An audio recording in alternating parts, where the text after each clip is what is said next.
Hi friends, hashtag Manali जेदे या नवीन YouTube चॅनलमध्ये तुमच्या सगळ्यांचे खूप खूप खूप स्वागत आहे। तर आजच्या ब्लॉगची सुरुवात करत आहे मी दुपारपासून। आज आहे गुरुवार आणि वाजले दुपारचे 4। तर बघताय तुम्ही मी आले किचनमध्ये, कारण मला चालू करायचंय संध्याकाळच्या स्वयंपाकाची तयारी।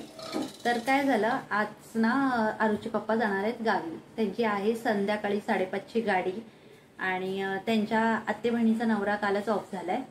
मग त्यामुळे त्यांना तिला भेटायला म्हणून जायचंय। मग त्यासाठी म्हणून ठरवलं की आपण आता पटापट स्वयंपाक करून घेऊया। चपाती भाजी आणि कढी आणि भात असं बनवायचंय आजचा स्वयंपाक मला। तर म्हटलं ते थोडंफार काहीतरी खातील आणि चपाती भाजी पण डब्याला घेऊन जातील। या हिशोबाने आता वाजले 4, तर त्यानुसार मग मी पटापट तयारीला लागते। तर म्हटलं पहिलं तुम्हाला भेटूया, तुम्हाला हाय हॅलो बोलूया आणि मग तयारी करायला सुरुवात करूया। तर आजच्या ब्लॉगची सुरुवात झाली आहे दुपारपासून। तर आणि ते करूनही मला नंतर म्हणजे स्वयंपाक लवकर आवरून जायचं आहे मठामध्ये। आता तिसरा गुरुवार आहे, तसा मी मठात जायला सुरुवात केली। ह्याच्या आधी मी जात नव्हते। जसं की तुम्हाला मागच्या ब्लॉगमध्ये म्हणजे माझा जो सर्वात पहिला ब्लॉग होता त्यामध्ये मी तुम्हाला सांगितलं की मी स्वामींचे आशीर्वाद घेऊन माझ्या ह्या ब्लॉगिंगला सुरुवात केली। तर मी आताच मठात जायला सुरुवात केली, कारण जसं की तुम्हाला मी अजून ती पूर्ण गोष्ट सांगितली नाहीये की मी का सुरुवात केली किंवा काय। माऊ म्हणजे माझी लहान मुलगी, तिला बरं नव्हतं। तिला अचानक एकाएकी हॉस्पिटलमध्ये ऍडमिट करायची वेळ आली आणि तेव्हाही आम्हाला एवढे भयानक अनुभव आले काही हॉस्पिटलचे। तर त्यामुळे मग त्या हॉस्पिटलचा राग काढण्यासाठी इवन म्हणजे ते हॉस्पिटलने आम्हाला व्यवस्थित ट्रीटमेंट दिली नाही, काही गव्हर्नमेंट हॉस्पिटल, म्हणून मग त्यांचं राग काढण्यासाठी मी एक पोस्ट लिहिली फेसबुकला। तर मी फेसबुकला खूप ऍक्टिव्ह असते, तर मी फेसबुकला पोस्ट लिहिली आणि त्या फेसबुकच्या पोस्टच्या खाली कमीत कमी 1000 ते 1500 लोकांनी मला म्हणजे हे दिलं, स्वामींबद्दल लिहून दिलं, श्री स्वामी समर्थ लिहिलं, स्वामी तुझ्या मुलीला लवकर बरं करतील असं लिहिलं। म्हणजे भरपूर लोकांनी खूप पॉझिटिव्ह कमेंट्स मला केल्या आणि ते कमेंट्स वाचून मला एवढा धीर वाटला त्यावेळेला। आणि खरंच ज्या वेळेला ना आपण हॉस्पिटलमध्ये असतो, ऍडमिट असतं आपल्या घरातलं कोणीतरी, तेव्हा आपल्याला मानसिक बळ पाहिजे असतो कोणाकडून तरी, कोणीतरी बोलेल की नाही हा सगळं ठीक होईल, तू काही टेन्शन घेऊ नको।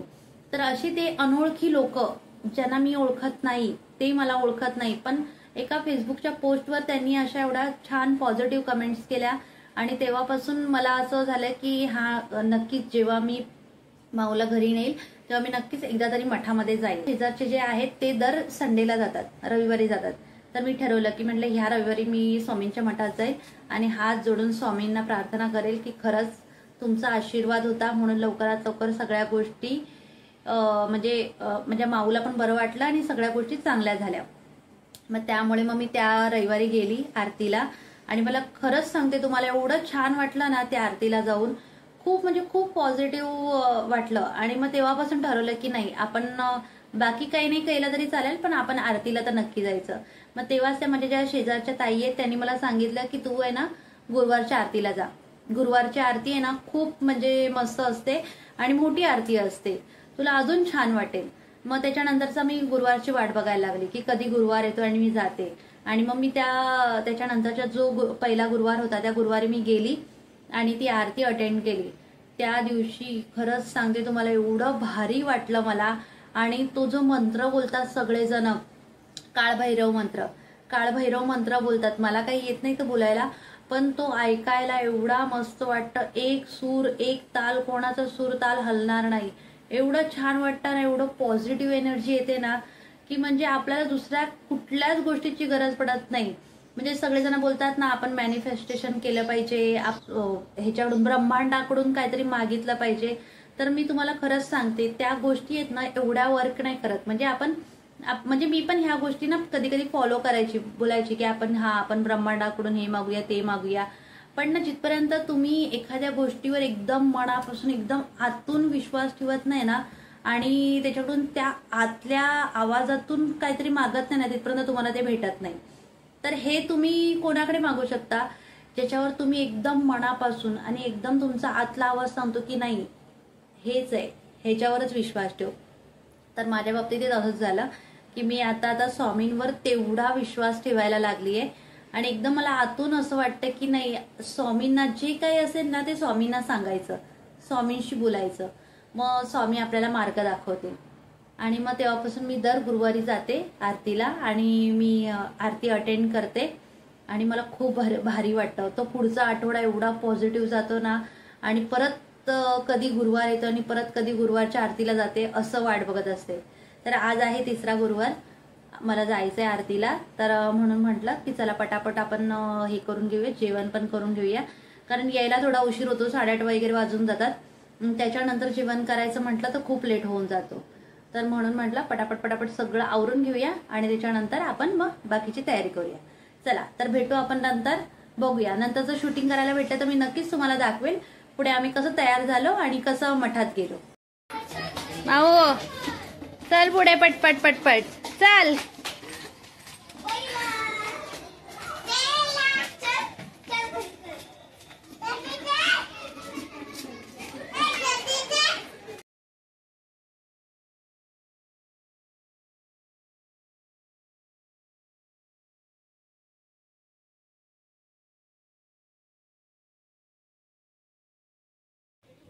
तर मी आले आहे घरी. आता जसं तुम्हाला म्हटलं तसं जाताना खूप एवढा घाई झाली ना की मला व्हिडिओ शूट करायला भेटलाच नाही. तर आता वाजले 8:30 आणि आम्हाला एवढा वेळ झालाय यायला, कारण सगळी माहिती सांगत होते. आता कसं सप्ताह पण चालू होणार आहे 27 तारखेपासून, म्हणून मग ते सगळं माहिती वगैरे सगळं सांगत होते. त्यामुळे खूप उशीर झाला आणि खूप गर्दी असते. आता एवढी गर्दी वाढायला लागली आहे ना, मागचे 2 गुरुवार मी बघितलं त्याच्यापेक्षाही आजच्या गुरुवारी खूप गर्दी होती. त्यामुळे थोडा टाइम झाला. तर म्हणून मग जास्त काही मला जाताना पण शूट करता नाही आले. मला थोडी गडबडच झाली, पाणी वगैरे सगळ्या गोष्टी. त्यामुळे आता आले, 8:30 वाजले. आता थोडंसं म्हणजे भाजी करायची बाकी आहे, कारण मगाशी मी तुम्हाला बोलले मी भाजी चपाती सगळं करते, पण मी भाजी करायला घेतला आणि आरुचे पप्पा तेवढ्यात आले आणि ते म्हटले मला ही काय भाजी नकोय, मी डब्याला ही काय भाजी नेणार नाही. म्हणून मग त्यांच्यासाठी परत मला टोमॅटोची चटणी करावी लागली आणि भाजी तशीच करायची ठेवून दिली मग. आणि चपात्या पण थोड्याफार केल्या, थोड्या ठेवून दिल्या. मग म्हटलं आता गरमागरम चपात्या करूया आणि भाजी करूया. बाकी दिल आणि भात हे तर आहे ऑलरेडी तयार झालेलं. तर आता तेवढं बनवून घेते आणि नंतर मग तुम्हाला भेटते. चला बाय. तर बघा, जसं मी तुम्हाला बोलले तसं दुपारीच मी आंबील बनवून ठेवली होती आणि त्याच्यानंतर आल्यानंतर मी चपाती भाजी वगैरे केली. पण आल्यानंतर आहे ना काय झालं होतं, पोरांनाही खूप भूक लागली होती, आबांनाही भूक लागली होती. म्हणून त्यांचं असं होतं की लवकर लवकर बनव आणि जेवायला दे. मग त्यामुळे मी पण जरा थोडीफार थकले होते. त्यामुळे जेवलो आणि झोपलो. मग त्यामुळे ना मी काही शूटिंगच केलं नाही. म्हणून म्हटलं हे आंबीलचा व्हिडिओ नंतर टाकूया आपण आणि त्याच्यामध्ये तुम्हाला मी सांगेल की नंतरचा, मी तुम्हाला बोलले खरे नंतर परत मी तुम्हाला सांगते, पण त्यावेळेला मला काही टाईम भेटला नाही. तर इकडे मी आंबीलसाठी तयारी केली होती. तर आमच्या भागात आहे ना, म्हणजे कोल्हापुरात आंबील बनवताना आहे ना, म्हणजे जी कढी असते, दह्याची कढी, त्याला आंबील बोलतात. माझ्या माहेरामध्ये कढी बोलतात त्याला आणि इकडे आंबील बोलतात. तर ह्याच्यामध्ये ना आम्ही ज्वारीचं पीठ लावतो दह्याला. ज्वारीचं पीठ दह्यामध्ये मिक्स करून आणि मी मगाशी बघा तुम्ही बघितलं असेल त्याप्रमाणे मी असं घुसळून घेतलं, चांगलं एकजीव करून घेतलं आणि त्याच्यानंतर इकडे फोडणीची तयारी केली. तर फोडणीच्या तयारीसाठी मी त्यामध्ये टाकलं थोडीशी मोहरी, कढीपत्ता आणि अद्रक आणि लसूणची पेस्ट टाकते मी. अद्रक आणि लसूणची पेस्ट करून ठेवली होती आणि ते चांगलं मस्तपैकी तेलामध्ये हे करून घेतलं, सौते करून घेतलं आणि त्याच्यानंतर त्यामध्ये टाकलं ते मी ताक बनवून ठेवलं होतं. ते ताक त्याच्यामध्ये टाकलं आणि आता त्याच्यामध्ये आपण हळद टाकणार आहोत आणि त्याला चांगली उकळी काढून घेणार आहोत. उकळी काढल्याच्या नंतर जेव्हा त्याला छान उकळी येते त्याच्यानंतरच आपण त्यामध्ये मीठ टाकणार आहे. मीठ आधी कधीच टाकायचं नाही. नाहीतर काय होतं, दही आहे ना एकजीव सॉरी आंबील आहे ना जी एकजीव नाही होत. अशी जरा फाटल्यासारखी होते. दाणे-दाणे असे वगैरे होते. तर एकजीव एकसारखी तुम्हाला जर पाहिजे असेल ना, तर मीठ कधीच आधी टाकायचं नाही. एंडिंगला मीठ टाकायचं. आणि हे बघा, हे ह्याच्यामध्ये मी टाकले आहेत 2 कोकम. तर कोकम नॉर्मली कोण टाकत नाही. पण मला आहे ना दह्याची कढी आहे ना, अशी म्हणजे अशी आंबट खूप आवडते. तर जसं की तुम्ही थंबनेलला बघितलं, की मी लिहिलंय की कॉपीराइट क्लेम. तर हो, माझ्या ह्याच व्हिडिओला कॉपीराइट क्लेम आला होता. हा व्हिडिओ मी ना टाकला होता फ्रायडेला आणि मला थोड्या वेळाने कळलं, की 1-2 तासांनी, की कॉपीराइट क्लेम आहे. तर मग मी व्हिडिओ डिलीट करून टाकला. म्हटलं उगाच आपली आत्ताच सुरुवात झाली आणि उगाच आतापासून कॉपीराइट क्लेम वगैरे काय नको. आणि थोडी डिमोटिव्हेट झाली, की म्हटलं अरे असं कसं झालं? आपण सगळं व्यवस्थित करतोय तरी कसं काय झालं? तर त्यामुळे एवढे व्हिडिओ टाकले नाही. तर आज सोमवार आहे, आजपासून परत नवीन सुरुवात करूया. आणि ते बॅकग्राऊंड म्युझिकमुळे कॉपीराइट क्लेम आला होता. तर ठीक आहे, आता ह्याच्यापुढे मी काळजी घेईल. आणि आतापर्यंत माझा शेवटपर्यंत व्हिडिओ बघितला त्यासाठी खूप खूप खूप धन्यवाद. आणि असंच प्रेम करत राहा, लाईक करत राहा, शेअर करत राहा आणि सबस्क्राईब करायला विसरू नका. Thank you.